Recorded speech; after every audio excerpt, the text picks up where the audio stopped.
Alors sur la question du prix de vente additionnelle qu'on pourrait proposer, nous on recommande entre 80 centimes et 1 euro. Se dire que c'est trop cher d'ajouter ça, c'est juste pas être en fait réaliste avec ce qu'est le marché aujourd'hui, avec le coût des matières, avec le coût des structures en fait qu'on a aujourd'hui à payer et du personnel, etc. Aujourd'hui, encore une fois, il y a des gens qui se posent pas trop de questions avec un concept analogue en plastoc, où là, c'est carrément marketé, c'est d'office de 50. En même temps, à 15 balles le kilo, ça fait un peu cher le fourrage. Donc là, avec en fait des fourrages tels qu'on les propose, l'avantage c'est aussi de proposer en fait un super rapport qui a été pris, une diversité renouvelable. Vous pouvez vous renouveler.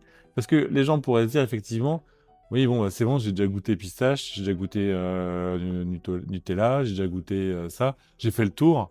Bon, je vais faire gaffe à ma ligne, nanani, nanana. Sauf que l'intérêt, c'est justement de faire vivre le bar à croissant. C'est un outil, c'est ce qu'on en fait, qui compte. Et pour ça, en fait, il suffit de renouveler le parfum. Donc, à partir du moment où vous apportez en fait une nouveauté dans le parfum, bah, peut-être tous les 15 jours, peut-être tous les mois, mais peu importe. En tout cas, le fait de le donner, de rendre l'appareil vivant, en fait, ça va donner, en fait, ça va continuer de maintenir son attractivité. Et si en fait il fait aussi premium et qu'il a aussi, c'est aussi pour envoyer un signal, c'est parce que vous faites de la qualité et donc vous vous moquez pas des gens en fait à qui vous vendez votre produit fourré. Et donc forcément, c'est beaucoup mieux accepté de payer presque 1 euro de plus pour avoir un fourrage. Et d'ailleurs, ça fait sens dans pratiquement partout où on a vendu du bar à croissant. La vente additionnelle à ce tarif-là ne pose pratiquement jamais de problème.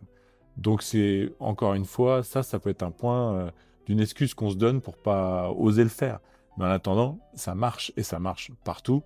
Et encore une fois, si on veut pas être le dernier, bah, il faut quand même à un moment donné un petit peu d'audace et puis essayer.